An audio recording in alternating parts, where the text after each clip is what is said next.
Good afternoon. President-elect Biden and I just met with some of our nation's business and union leaders. Together, they represent millions of workers across our country and some of America's leading technology, auto, and retail companies. We had an important conversation about the impact that this pandemic has had on workers, especially essential workers, frontline workers, who have risked their own health and the health of their families, and many whom have given their own lives to keep us safe and keep our economy running. And we all know that this pandemic and this recession have hit communities of color particularly hard. Black Americans and Latinos are 3 times as likely to contract COVID as others and more likely to die. Native Americans are more than 4 times as likely to be hospitalized as others. And last month, the unemployment rate for Black Americans was almost twice the rate of others. And we have also had a conversation about the impact this pandemic has had on our economy as a whole, from the Fortune 500 to the small businesses that so many communities rely on. Over the past few months on the campaign trail, the President-elect and I saw that impact firsthand. In state after state, we met with workers who shared their struggles and told us about their pain. Essential workers who've had to stay on the job, even as they worry about their family's well-being and their own. Small business owners who are dipping into their own savings to make payroll and keep their doors open. And many others who've had to close their doors and fear never reopening at all. Their stories have stayed with us, and the President-elect and I are focused on building our country back better for them and all Americans. And as I said the night we won this election, now is when the real work begins, the necessary work, the good work of getting this virus under control, saving lives, and beating this pandemic, and opening our economy responsibly while rebuilding it so that it works for working people. And we will do it by protecting the health and safety of our workers and creating millions of good-paying union jobs, from auto and construction jobs to domestic workers and caregiving jobs to service and hospitality jobs. The road ahead, it will not be easy, but the President-elect and I are hitting the ground running because we all know the challenges facing America today are great. The American people deserve no less, and we don't have a moment to waste. And now it is my incredible and great honor to introduce our President-elect, Joe Biden.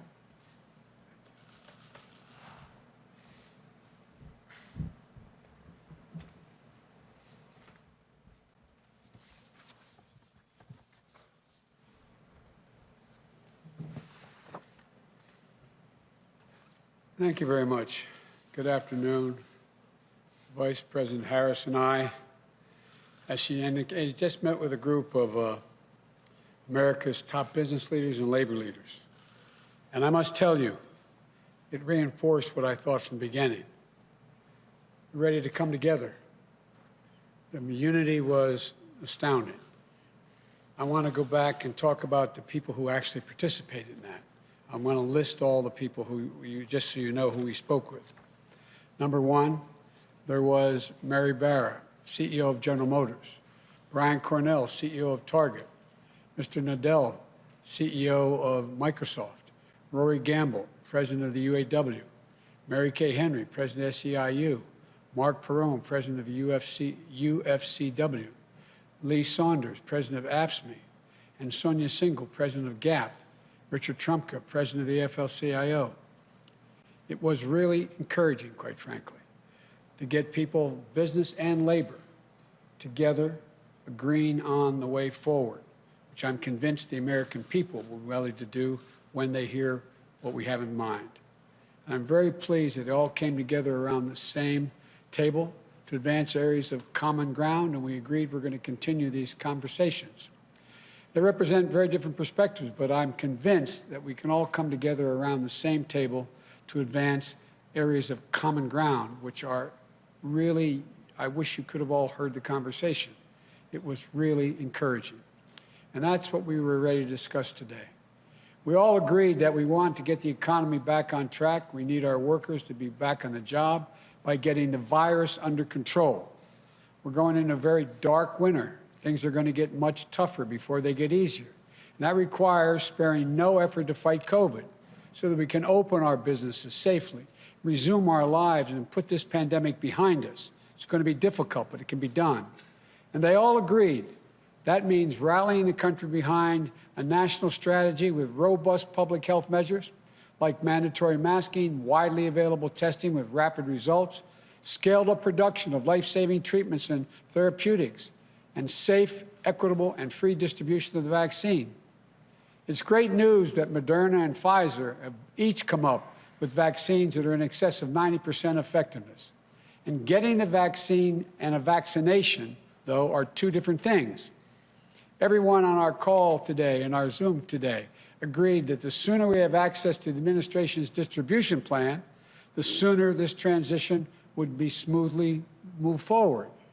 And, you know, as we battle COVID, we also make sure the business and workers have the tools, the resources, the national guidance, and health and safety standards to operate safely. And we can do that. We can bring Democrats and Republicans together, work with business and labor to deliver those necessary resources. And for millions of Americans who've lost hours and wages or have lost their jobs, we all agreed on our call that we can deliver immediate relief and it need be done quickly. Affordable health care for millions of people who have lost it or are in danger of losing it. Child care, sick leave, family leave, so workers don't have to choose between work and family. Corporate America agreed on this today, the folks on the call. We need support to support small businesses and entrepreneurs that are the backbone of our communities, but are teetering on the edge. And we all agreed on the urgent need for funding for states and localities to keep frontline workers and essential workers on the job.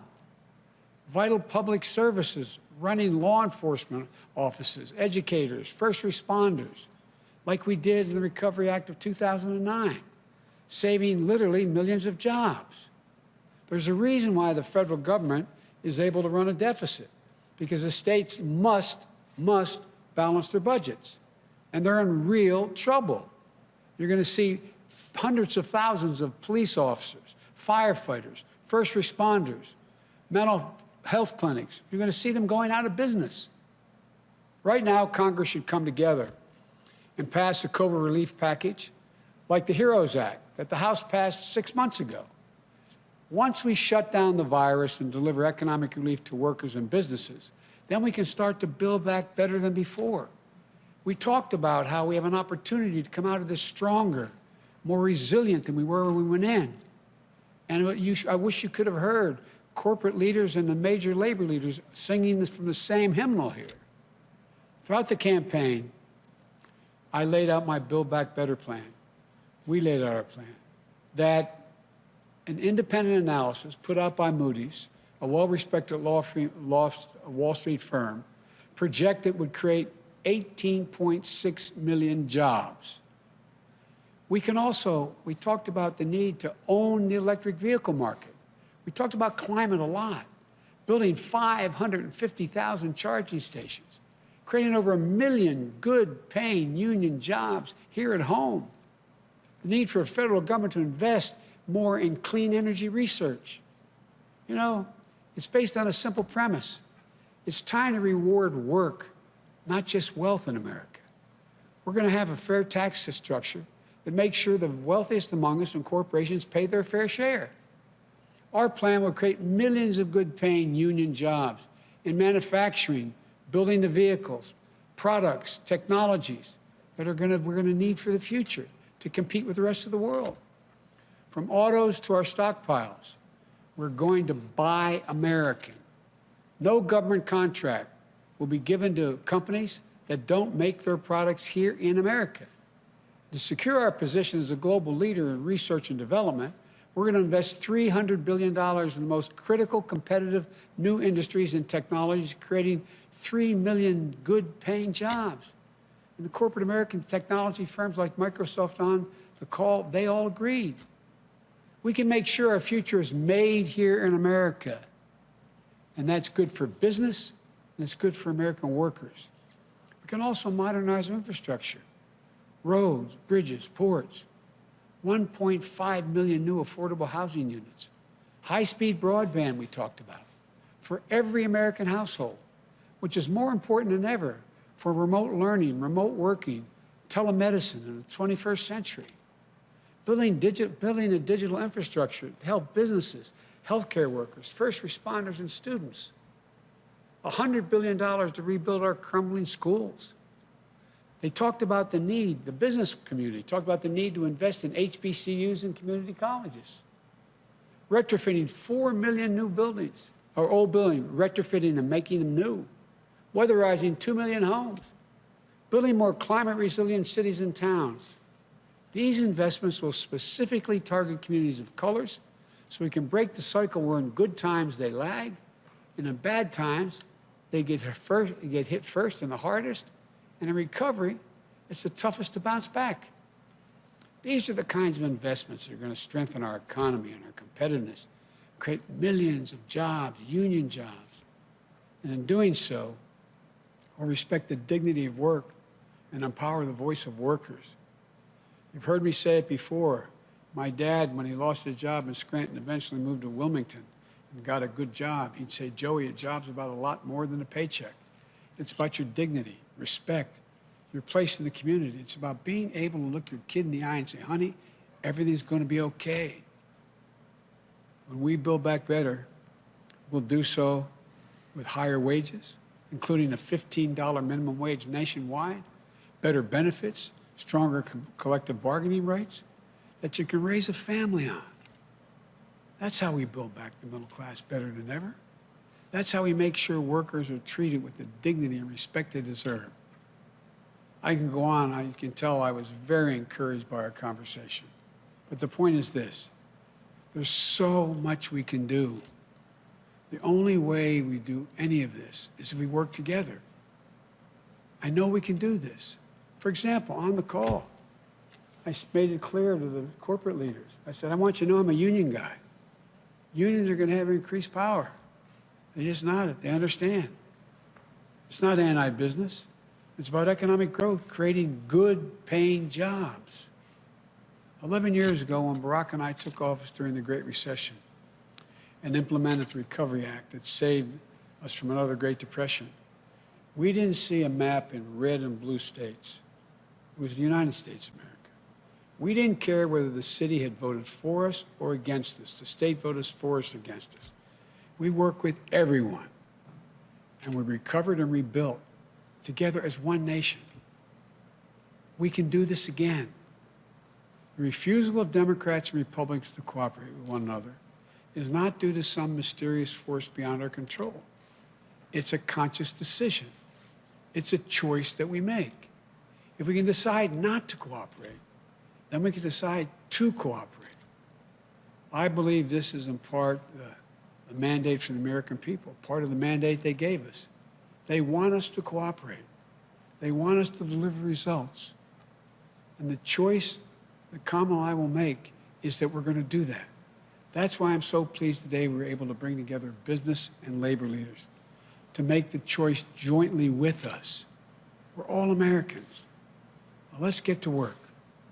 As I've said many times, thank you, may God bless you, and may God protect our troops. I understand now I'm going to take some questions. Megan, fire away.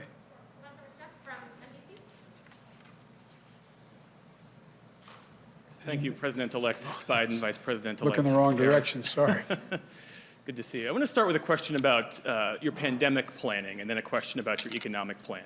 You spoke about the need to access the outgoing administration's COVID vaccine distribution plans. What do you see as the biggest threat to your transition right now, given President Trump's unprecedented attempt to obstruct and delay a smooth transfer of power? More people may die if we don't coordinate. Look, as my chief of staff, Ron Klain, would say, who handled Ebola,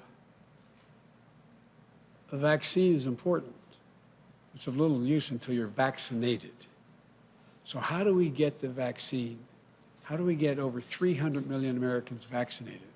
What's the game plan? It's a huge, huge, huge undertaking to get it done, prioritize those greatest in need, and working our way through it, and also cooperate with the World Health Organization and the rest of the world in dealing with this. And so they say they have this warp speed program that they not only dealt with getting vaccines, but also how to distribute this. If we have to wait until January 20th to start that planning, it puts us behind over a month, month and a half. And so it's important that it be done, that there be coordination now or as rapidly as we can get that done. On the economy, the Vice President-elect talked about having an economy that works for working people. One thing I didn't hear you talk specifically about is canceling student loan debt. Does student loan forgiveness figure in your plan? Would you take executive action to achieve it? It does figure in my plan. I've laid out in detail. For example, the legislation passed by the Democratic House calls for immediate $10,000 forgiveness of student loans. It's holding people up. They're in real trouble. They're having to make choices between paying their student loan and paying their rent, those kinds of decisions. It should be done immediately. In addition to that, as you know, I think that everything from community college straight through to doubling Pell Grants to making sure that we have access, free education for anyone making under $125,000 for 4 years of college. And there is a program that exists now under the law that forgives student loans for being able to engaging in public service. I'm going to institute that fundamental change in that so it's able to be available to everyone that in fact is engaged. It's not being very well managed right now. So I'm going to do all of those things. Thank you.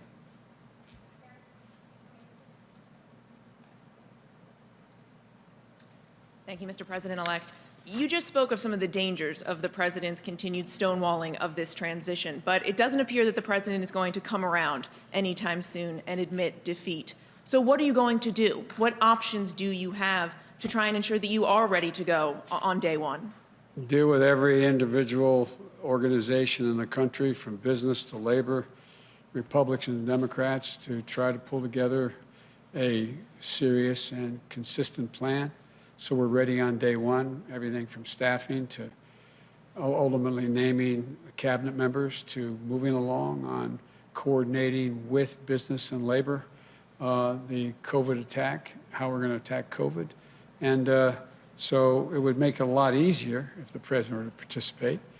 You have a number of Republicans suggesting that. The good news here is my colleague is still in the Intelligence Committee, so she gets the intelligence briefings. I don't anymore.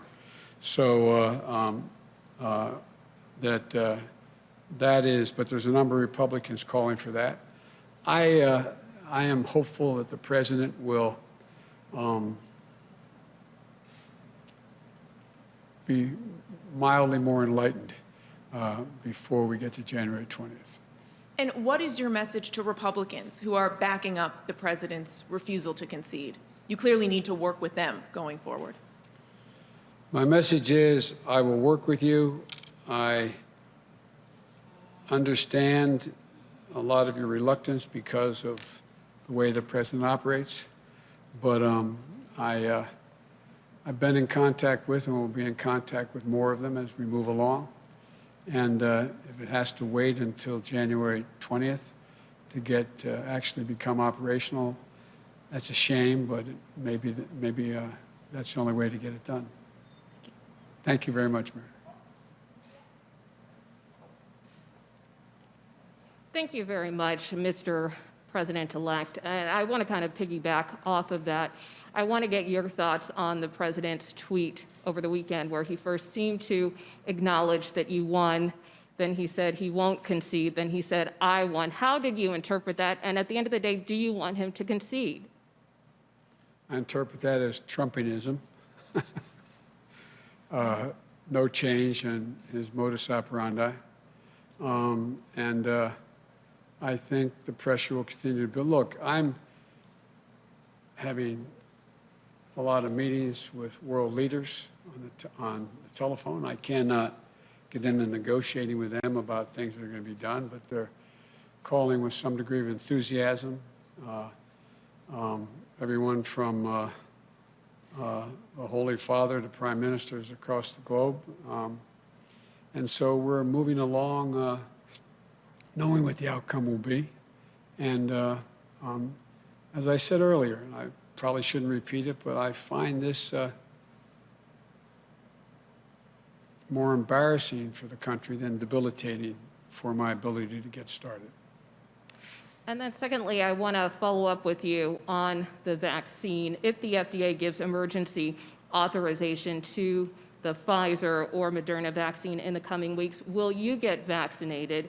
And if you're hesitant, why should any American have confidence in the vaccine? Well, first of all, we'll see if that comes forward.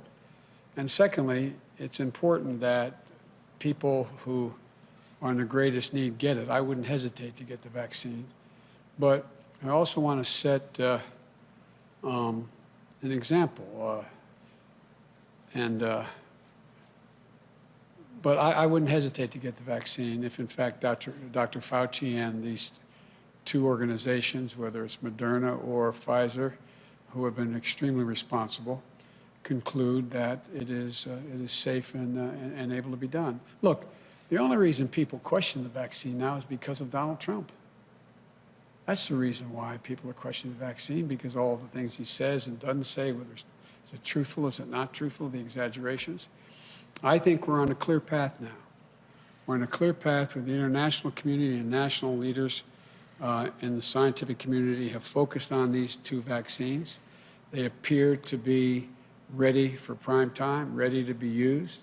And if that continues along those roads, I would take the vaccine. Thank you.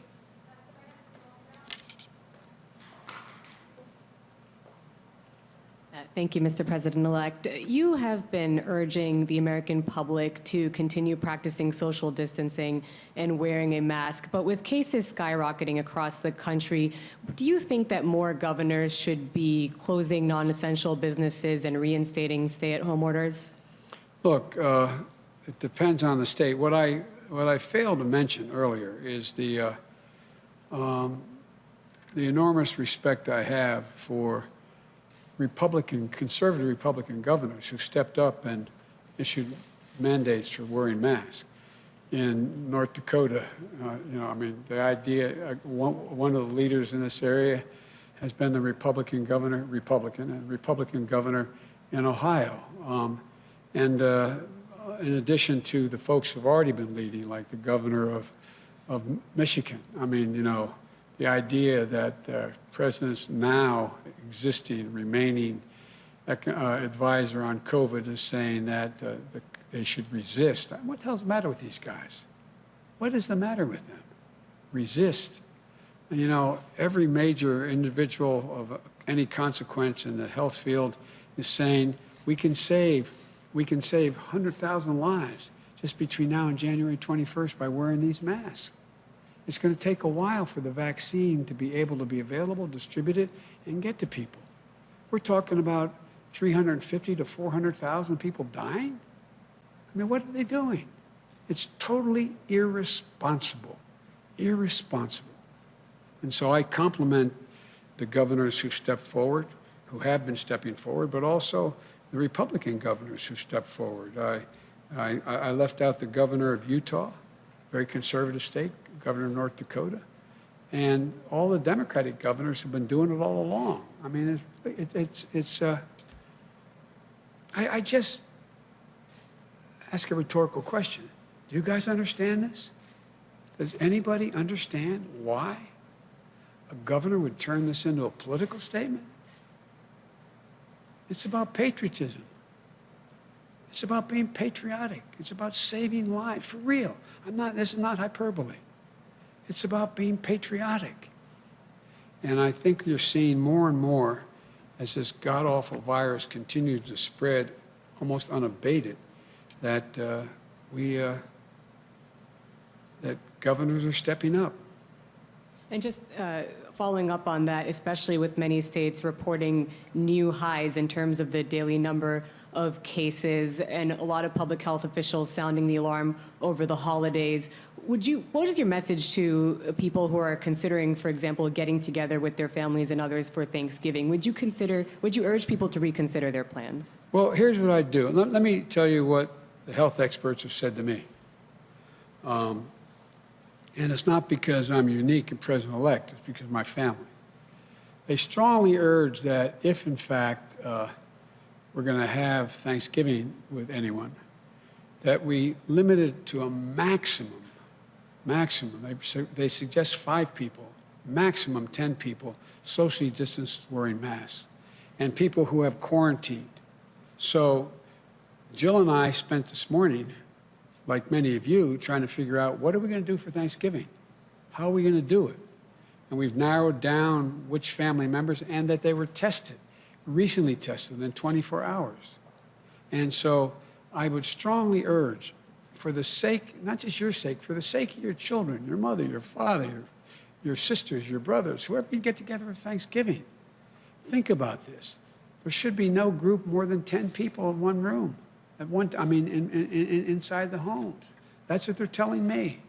They're telling me they're, making sure that that's the case. And I have the more potent mask behind this one. I took it off when I came out here. I wear it inside this, that to be masked. It saves lives. And so, look, I just want to make sure that we're able to be together next Thanksgiving. Next Christmas. I mean, it is an international crisis. It's an international health crisis. And the idea, we're at war with the virus. And it is, we're at war, for real. And all kidding aside, I hope all of you, I've watched you all seem to wear masks all the time when you're, and the group that follows me, that is here, that is assigned to Delaware with me, seem to do that. I strongly urge you to do it. There's nothing macho about not wearing a mask. Thank you.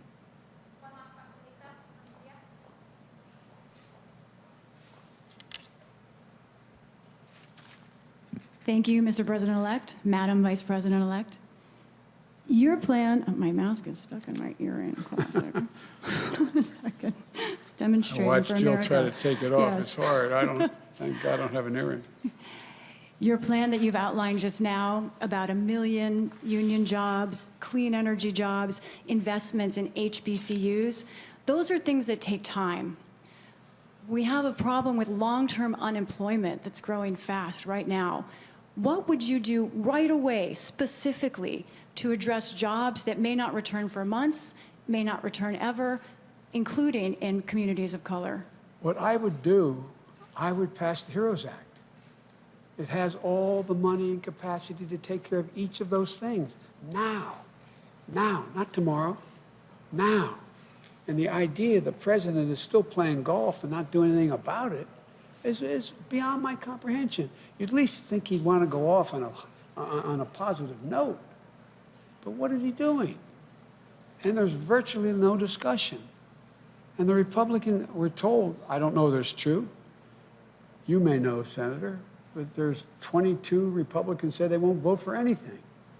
Well, there ought to be at least a dozen of them have the courage to stand up and save lives and jobs now. We should be doing it now, keeping those businesses open, providing the PPE, the protective equipment, as well as the PPP, the money that we allow people to get funding to keep their businesses open, everything from separation to testing to a whole range of things that allow businesses to open and stay open. That's what the plan was at the beginning. And by the way, if you notice in the very beginning, when they passed the stimulus program, the first 2 pieces, what happened? Businesses were staying open. And then when they weren't open, they were still able to make people able to get paid. But look where they are now. People are running out of unemployment insurance. What are they going to do?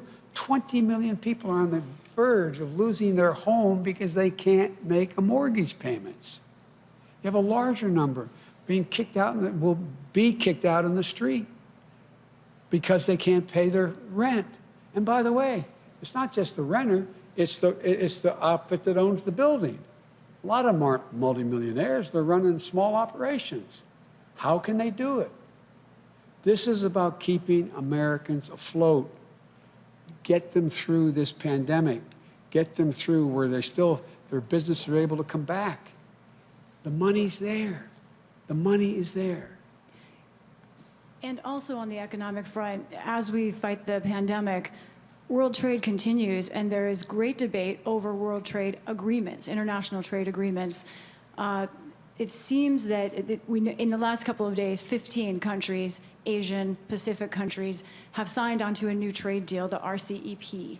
Should the United States consider joining that trade agreement? I've talked with a number of these world leaders, and I told them, under the law, I'm not able to begin to discuss with them. There's only one president at a time as to who can say what our policy will be. So I'm reluctant to answer that question now, but here's what I can say. We make up 25% of the world's trading capacity, of the economy of the world. We need to be aligned with the other democracies, another 25% or more, so that we can set the rules of the road instead of having China and others dictate outcomes because they are the only game in town. And so, but what I'm insisting on, and what I've been asked by world leaders as to what I would do, without getting into detail, I've said, but I want you to know that there are three things that are going to happen if I'm elected. One, we're going to invest in American workers and make them more competitive. Number two, we're going to make sure that labor is at the table and environmentalists are at the table in any trade deals we make. And I'm not looking for punitive trade. The idea that we are poking our finger in the eyes of our friends and embracing autocrats makes no sense to me. And so, but I'm reluctant to get into more detail at this moment. I promise you I have a pretty thorough plan, and I will be prepared to announce that to you on January 21st. You have indicated changes you want to make in U.S. international policy on other fronts, like the Paris climate. Yes, that's a deal. generic notion of rejoining, but I didn't get into the detail of what we'll do in that agreement. The same thing with rejoining the World Health Organization. But why not here? Because you're asking me about whether I join a specific proposal, the details of which are now only being negotiated among those nations. It would require a negotiation. Thank you.